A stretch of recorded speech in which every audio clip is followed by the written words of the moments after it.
ఓవరాల్గా ఈ అంశానికి సంబంధించి మరింత సమాచారాన్ని మా ఢిల్లీ కరెస్పాండెంట్ సతీష్ అందిస్తారు. సతీష్.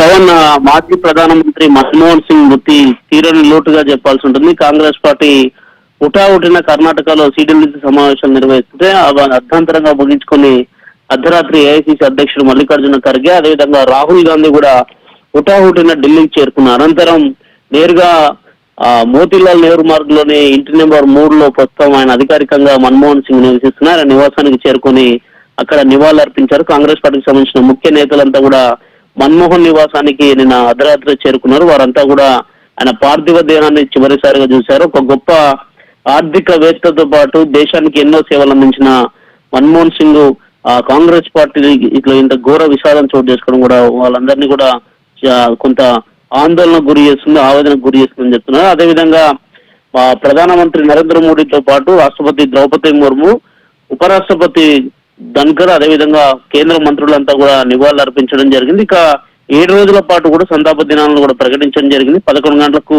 కేంద్ర కేబినెట్ కూడా సమావేశం కాబోతుంది. అదేవిధంగా అధికారిక లాంఛనాలతోని మన్మోహన్ సింగ్ యొక్క కార్యక్రమాలను నిర్వహించబోతున్నారు. అయితే రేపు ఆయన అంత్యక్రియలు చేసే అవకాశాలు ఉన్నట్టు కూడా స్పష్టంగా తెలుస్తుంది. ఇక ప్రభుత్వం లాంఛనాలతోనే నిర్వహిస్తుందని కూడా ఇప్పటికే కేంద్రం ప్రకటించడం జరిగింది. ఉదయం 11 గంటలకు జరిగే కేబినెట్ సమావేశం కూడా దీనిపైనే నిర్ణయం తీసుకోబోతున్నారు. ఇక దేశవ్యాప్తంగా ఇప్పటికీ కేంద్ర ప్రభుత్వం 7 రోజుల సంతాప దినాలకు అధికారికంగా నిర్వహించాలని కూడా ఆదేశాలు జారీ చేసింది. మరోవైపు నేటితో జరగాల్సిన అన్ని కార్యక్రమాలు కూడా కాంగ్రెస్ పార్టీ కూడా అటు రద్దు చేసుకోవడం జరిగింది. బెల్గావిలో జరుగుతున్న సిడబ్ల్యూసీ సమావేశాలు డిసెంబర్ 2 పార్టీ యొక్క సంస్థాగతంగా సంబంధించిన అన్ని కార్యక్రమాలు కూడా రద్దు చేసుకుంటూ కూడా ప్రకటించడం జరిగింది. కాంగ్రెస్ పార్టీకి మాత్రం ఇది పెద్ద తీరని లోటు, యావత్తు దేశానికి కూడా తీరని లోటుగా కూడా నేతలంతా కూడా చెప్తున్నారు.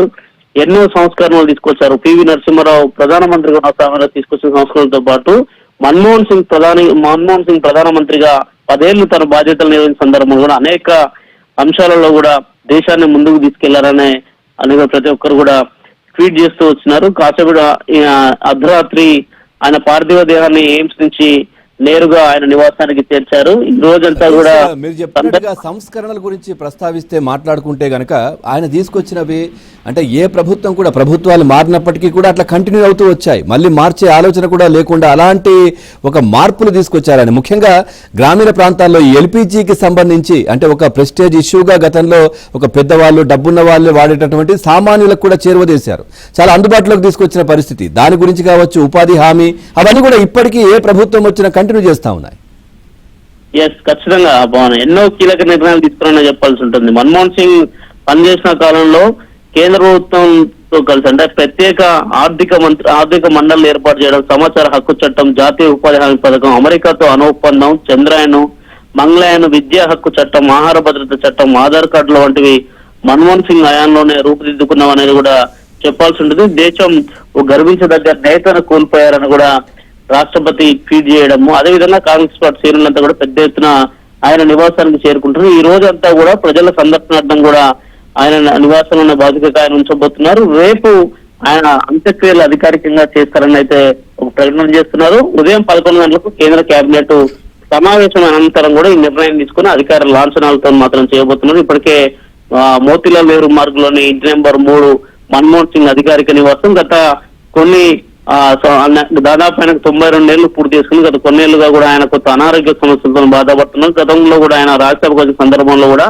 వీల్ చైర్ లో ఆయన సభకు వచ్చిన సందర్భాన్ని కూడా చూసాం. అట్లాంటి పరిస్థితుల్లో 92 ఏళ్ల వయోవృద్ధితోనే ఆయన అనారోగ్యానికి పాలై మరింత ఆరోగ్యం క్షీణించింది. హుటాహుటిన నిన్న రాత్రి 8 గంటల సమయంలో ఆయనను ఎయిమ్స్ కు తరలించారు. ఎయిమ్స్ కు తరలించిన అనంతరం కూడా ట్రీట్మెంట్ అందించినప్పుడు కూడా వైద్యులు ఆయన కాపాడలేకపోయారు. దాదాపు 92 ఏళ్లు పూర్తి చేసుకుని 9:51 ఆయన చనిపోయినట్టు మొదట కాంగ్రెస్ పార్టీకి సంబంధించి ముఖ్యంగా ప్రియాంక గాంధీ భర్త అయిన రాబర్ట్ వాద్రా మొదట ఒక ట్వీట్ చేయడం జరిగింది.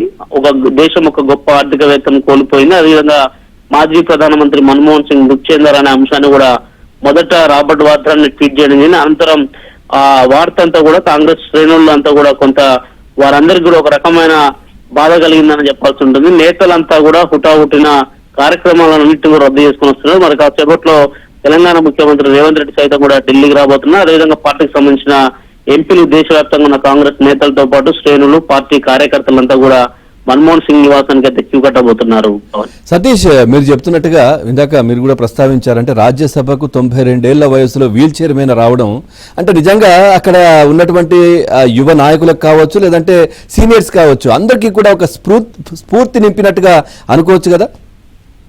ఖచ్చితంగా ఇటీవల అనేక బిల్లులు వచ్చిన సందర్భంలో కూడా మన్మోహన్ సింగ్ రెగ్యులర్ గా పార్లమెంట్ కు గత 10 ఏళ్ళలో ఆయన ప్రధానిగా ఉన్న సందర్భంలో కావచ్చు 100% ఆయన యొక్క హాజరు నమోదు శాతం కూడా ఉంటుంది. అదే సందర్భంలో ఆయన పనిచేసిన రోజులు కూడా అంటే ఆయనకు బాడీ సహకరించిన రోజులు కూడా ఆయన పార్లమెంట్ కు రెగ్యులర్ గా వస్తున్నారు. కానీ ఇటీవల కొంత అనారోగ్యానికి గురి కావడంతోనే ఆయనక పార్లమెంట్ కు పూర్తిగా కూడా రావడం బంద్ చేశారు. ఆయన కొంత నివాసానికే పరిమితమే, అక్కడే కొంత వైద్యుల సంరక్షణలోనే ఆయన ట్రీట్మెంట్ తీసుకుంటారు. కానీ నేను ఒక్కసారిగా కొంత అనారోగ్యానికి గురి కావడం, ఇక ఆయన నేరుగా హుటాహుటిన ఆయన నివాసం నుంచి ఎయిమ్స్ కు తరలించి అక్కడనే వైద్య సదుపాయాలు అందించినప్పటికి కూడా వయో వృద్ధి రీత్యానే కొంత ఆయనకు మృతి చెందడం జరిగింది. కాంగ్రెస్ పార్టీ శ్రేణులు మాత్రం ఇది కొంత దిగ్భ్రాంతి వ్యక్తం చేస్తున్నారు. అదేవిధంగా దేశవ్యాప్తంగా కూడా మన్మోహన్ సింగ్ యొక్క కార్యక్రమాలు కాదు, ఆయన చేపట్టిన తీరు కావచ్చు, 10 ఏళ్లలో ప్రధానమంత్రిగా ఆయన వివరించిన తీరు కావచ్చు, ఇతర సభ్యుల పట్ల ఆయన వివరించే తీరు కావచ్చు, అదేవిధంగా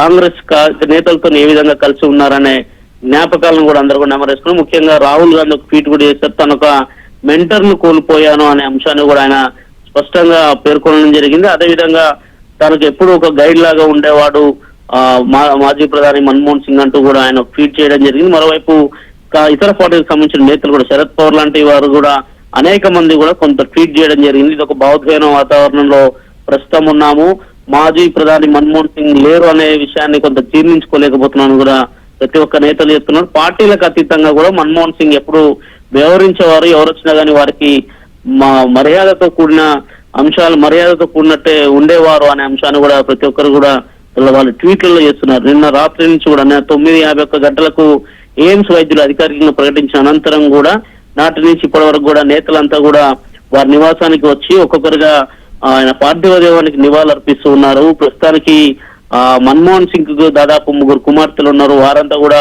ఢిల్లీకి చేరుకుంటున్నారు. అంతా కూడా ఆయన ఆర్థిక మంత్రిగా కూడా చేసిన పనితీరు కావచ్చు, ఆయన మన్మోహన్ సింగ్ ప్రధానమంత్రిగా అయిన తర్వాతకి ఆయన కేబినెట్ లో కేంద్ర ఆర్థిక మంత్రిగా చిదంబరం కూడా పనిచేశారు. దేశాన్ని ముందుకు నడిపించడంలో కొంత తన వంతు ఒక గుర్తింపు తీసుకొచ్చారు మన్మోహన్ సింగ్ అని చెప్పాల్సి ఉంటుంది. పివి నరసింహారావు ఆర్థిక సంస్థలు తీసుకొచ్చిన తర్వాత అదే స్థాయిలో వాటిని కొనసాగిస్తూనే దేశాన్ని అన్ని రంగాల్లో మన్మోహన్ సింగ్ ముందుకు తీసుకెళ్లాలని కూడా కాంగ్రెస్ నేతలు చెప్తున్నారు. మరోవైపు పార్టీలకు సంబంధించిన నేతలు కూడా చెప్తున్నారు. ఈ రోజు ప్రధాని అదేవిధంగా రాష్ట్రపతి ద్రౌపది ముర్ముతో పాటు మరికొంతమంది నేతలంతా కూడా మన్మోహన్ సింగ్ భౌతికానికి నివాళులు అర్పించబోతున్నారు. పవన్. ఓకే సతీష్.